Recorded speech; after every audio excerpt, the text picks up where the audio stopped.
Saudi Arabia and OPEC's terrifying announcement that changes everything. A sudden reduction in oil production was just announced by Saudi Arabia and the rest of OPEC. What will happen as a result? Saudi Arabia and the rest of OPEC recently made an unexpected declaration to cut oil output by up to 1.15 million barrels per day from May until the end of the year.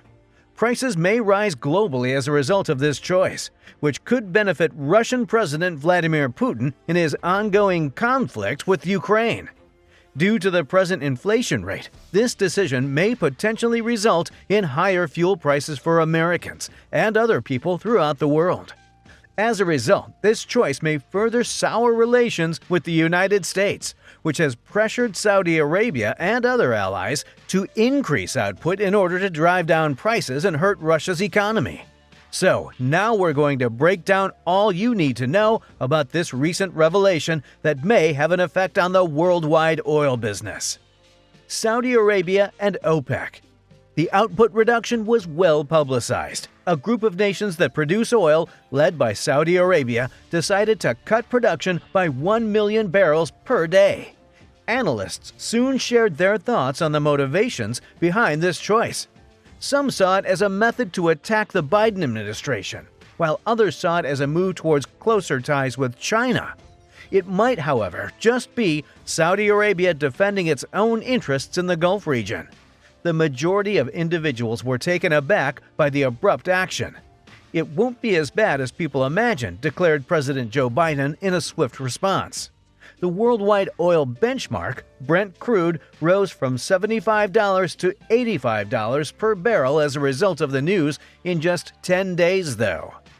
As of right now, Joe Biden made a commitment that if he were to run for president in 2020, he would hold Saudi Arabia accountable for the death of Jamal Khashoggi.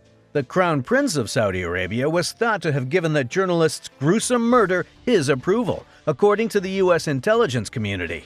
Even yet, Joe denied asking the Saudis for more oil when he visited Jeddah in the summer of 2022 and offered the Saudi ruler a fist bump despite the country's inflation and petrol prices being on the rise. Regrettably, just 3 months later, the Saudis cut back on oil output.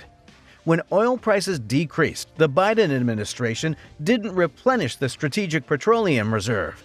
According to experts, Saudi Arabia may have taken this into account when setting their oil prices. Being one of the major oil producers and producing oil at a low cost, Saudi Arabia has a significant impact on world oil prices. Saudi Arabia lost a lot of money when oil prices fell below $80 per barrel. Concerns about a potential recession and the U.S. banking crisis further made matters worse. In Jeddah, this was all a source of worry. According to Conning's management director and portfolio manager Cindy Beaulieu, the Biden administration erred strategically. Regarding energy and the geopolitical environment, she believes that things are getting more intriguing. The geopolitical situation.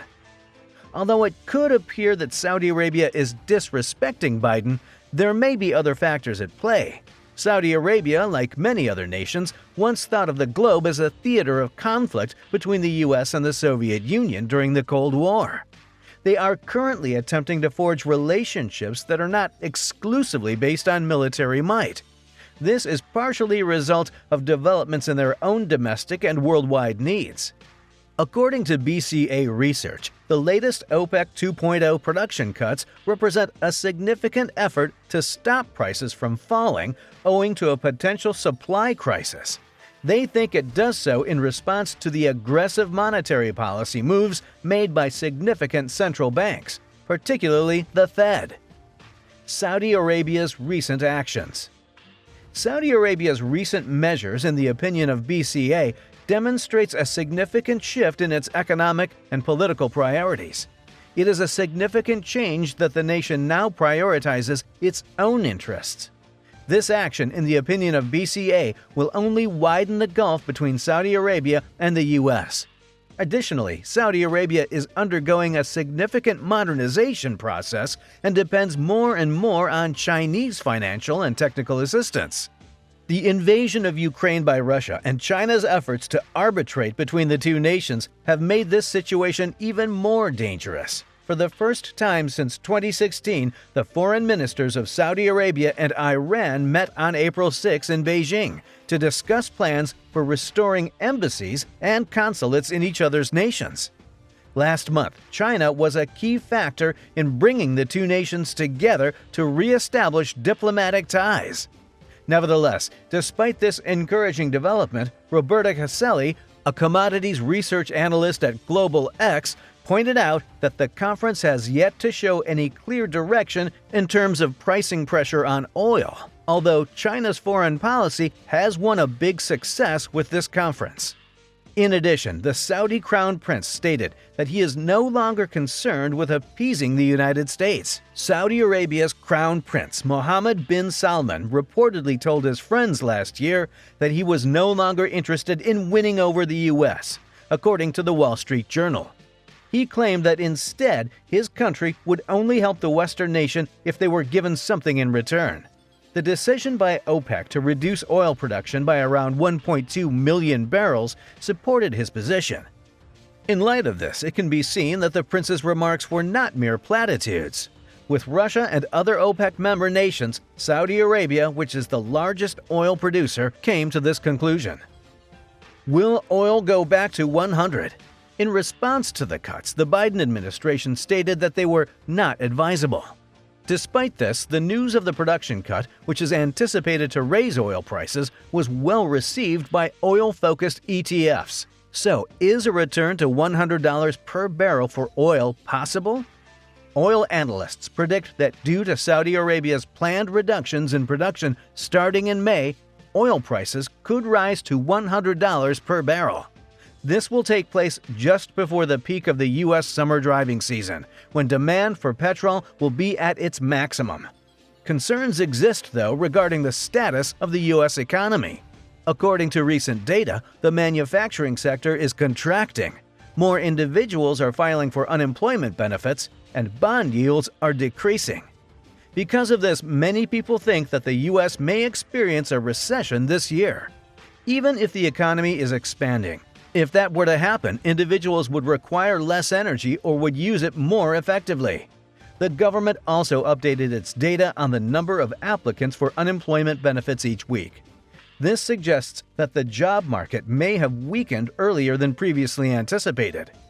Senior economist at Alliance Trade North America, Dan North, has been warning about the Federal Reserve's dramatic tightening of monetary policy by sharply raising interest rates. He issues a warning that this might eventually cause the economy to enter a recession. The number of weekly unemployment claims has been rising for 8 weeks, according to North, and is currently at its highest position since the second week of January. A sign that the hiring boom is coming to an end was the reduction in job openings and the slowdown in hiring reported by private employment agencies like ZipRecruiter. The number of layoffs is still rising, according to North. So, what do you think about the upcoming oil production cuts by OPEC and Saudi Arabia? Please share your thoughts in the comments box below. That's all. Thank you for watching. If you want to see more videos like this, press the bell icon and do not forget to like and subscribe.